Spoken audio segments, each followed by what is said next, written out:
Hi, everybody. This is Silvio Canto in Dallas, Texas, although today, technically, I'm in East Texas. We're doing a little traveling over here in one of my favorite parts of Texas, but this is Friday, March the 14th. And welcome to our commentary. Well, the big story of the day, and we don't have a resolution yet, but the continuing resolution is being debated in the U.S. Senate. Uh, the outcome of this is going to determine whether or not they're going to get 60 votes and move on to a final vote, which would be a majority vote only in the Senate, or if we're going to have a government shutdown tonight here in the United States. So it's a big story. It's a big story. And at the moment, all we know is that they're debating. And sometime today, they're going to take a vote, probably in the next few hours. At the moment, there are three Democrats who've said they're crossing over to vote for the resolution. They are the minority leader, Schumer, who's in deep trouble with some of the Democrats over this, the senator from Pennsylvania, and one of the two lady senators from Nevada. So that takes you to 56. They need four more, but really they need five more because Rand Paul, Republican of Kentucky, said he's not voting for it. So that means you really got to have 60. You got really, at the moment, you have 56. So you got to get four more Democrats. My gut feeling is that they're going to get them. They're going to get them. And that's just political reality. I think it would be a huge mistake for the Democrats to own this government shutdown. It's not going to help them one bit. It'll keep some of their base happy because so much of their base is just all about hating Trump. But I don't think that applies to everybody. So I think they'll get 60 votes. That's my gut feeling. They'll get 60 votes. The big difference is that the Democrats want to do it every 30 days. They want to do a 30-day continuing resolution. That means they're talking about this every 30 days. The Republicans want to go 6 months so that they can push everything 6 months to the future, and then they can concentrate on the reconciliation approach by using the Senate and using the budget through reconciliation, where they only require a simple majority. When you've got 53, you should be able to get a lot of things done by reconciliation in the Senate. So that's really the difference. The Democrats want to hold it up. The Republicans want to push the continuing resolution to the future so that they can get, the tax program and other things through the reconciliation. That's really the battle. And my guess is that the Republicans are going to win, but we will see. We will see how it all shakes out. We will see. But I think they're going to get 60 votes because, as I said before, I don't think the Democrats want to own this particular government shutdown. But right now, the Democrats, and I have a post about this coming out of the American Thinker on Saturday morning. The Democrats are really in disarray. They don't have a leader. They don't have a message. They don't really have a what you would call a anything worthwhile that they can say other than just, we don't like Trump or we want to say no to Trump. The problem is that that's not working for them. So they're going to have to figure out, what kind of a message they're going to present to the American people.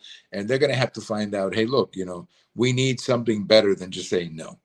And that's their problem right now. I have a post, as I say, coming out tomorrow morning at the American Thinker about this. And in my post, I say that the Democrat Party has become the party that simply blocks traffic. They don't really know where they want to go. They're just blocking traffic, like you see these protesters who are blocking traffic. That's all they're doing right now. But that's not helping them politically. It's simply not helping them politically, to say the least. So my gut feeling is that they'll get to 60 votes. And then the next big battle is going to be the debate over reconciliation. But the Republicans have a good position there because they have 53 votes in the Senate, and that's more than enough to get something through when all they need is 51. And really, all they need is 50 because they can break any tie with the vice president. So that's a good position to be in if you're trying to get a lot of things done through reconciliation. President Trump was over at the Department of Justice today and gave a pretty good speech on what he would like to see the Department of Justice and the FBI do. Look, I think those two institutions suffered a lot under President Biden and a little bit under President Obama. Some of this started with him, especially the FBI and Director Comey. But I think that President Trump is sincere in cleaning this up and making sure that we can all be proud of the FBI and the Department of Justice again. We'll see. I think he's got some good people in place. I like the Attorney General. I like the Director of FBI. We got to give him a chance to get things done.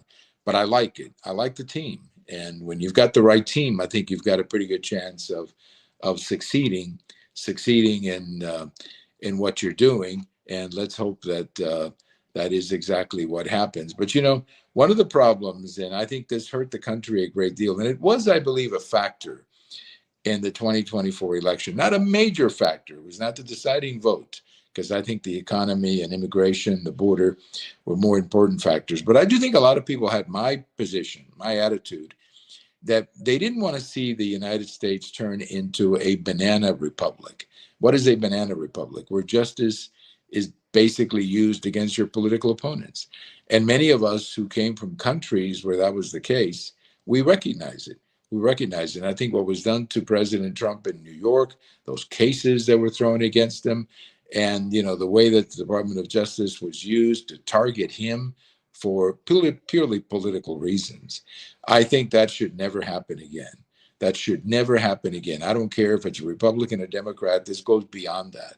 It's not American to become a third world country, a banana republic when it comes to justice. So that, I think, is the number one priority of the Attorney General, cleaning up the department and of the FBI.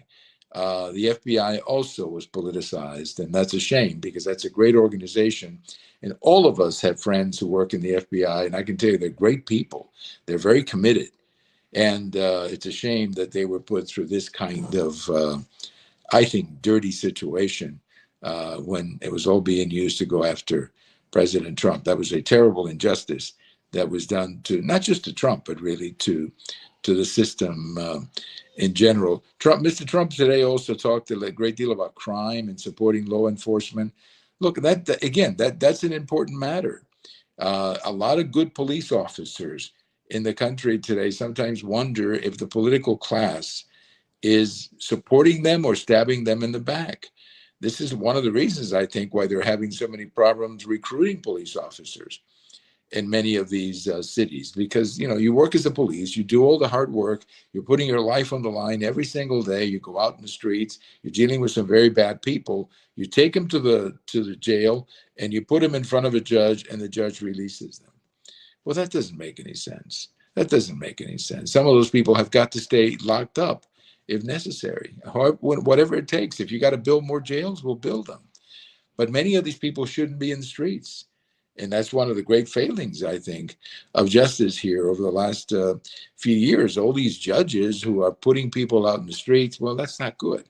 That's not good for society. You're exposing society to the risk of having these criminals back in the streets. And that's another thing that President Trump was talking about today. Also, these judges who apparently feel that they can tell the president how to do his job. You have all these injunctions, judges coming up with all these injunctions against President Trump. That has to stop. You know, I wrote a post about this a couple of weeks ago, talking about these judges who wake up one morning and say, okay, I'm going to put an injunction on this or an injunction on that. Well, that's got to stop. That's not their job. That's not their job. If they want to get into politics, they should take off their robe and campaign like everybody else does it. But don't politicize things, and don't be a politician from, you know, the bench, because that's not their job. So I think he focused on that, and I really hope that Chief Justice Roberts is going to come down very hard on these judges. And the way you come down hard on them is by killing their injunctions, by simply saying, no, we reject this. That's not your job. Okay? You don't have the authority to tell the president of the United States how to do his job. That's his power under Article 2 of the Constitution. I mean, that's what he's there for. So hopefully that's another consequence of the speech today, where the president spoke about this, and the Attorney General spoke about this as well. Well, let me leave you today with a little story. Frank Borman. Many of you may remember that name. If you're of my generation, you certainly do. Frank Borman was one of the original astronauts, you know, the Right Stuff, all those men who joined the force many years ago, who went on to become the men who got us to the moon and went around the moon and all of that. Well, Frank Borman was part of the Gemini program, and then he was a part of the Apollo program. And he was one of the three men on Apollo 8. That was the first mission that went around the moon.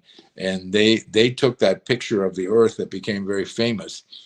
If you remember, there was a big cover of Life magazine with that picture on it. It's I think one of the greatest pictures of the 20th century, one of the most popular pictures. Well, anyway, he was a part of that mission. They came back, very successful mission, sort of opened the door for Apollo 11 and some of the others that would follow. Apollo 11, of course, going to the moon. Well, after Apollo 8, he retired from NASA and became president of Eastern Airlines. Now, I don't know if Eastern Airlines is still around, but it was for a long time one of the most popular domestic airlines.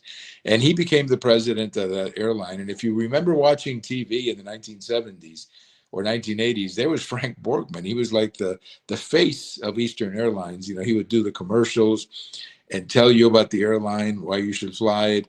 They were great commercials, really. He was very good on TV. But anyway, Frank Borman was born on this day in 1928. He passed away in 2023. One of the great heroes, one of my real heroes of the 20th century, Apollo 8, great mission.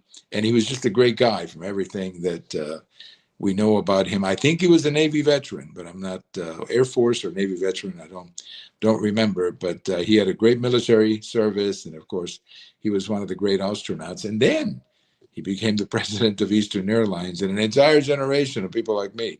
That's how we remember him doing those commercials. Well, thank you for listening. This is Silvio Canto, normally in Dallas. Today I'm traveling in East Texas, but have a wonderful day, and we'll talk to you later. Bye-bye, everybody.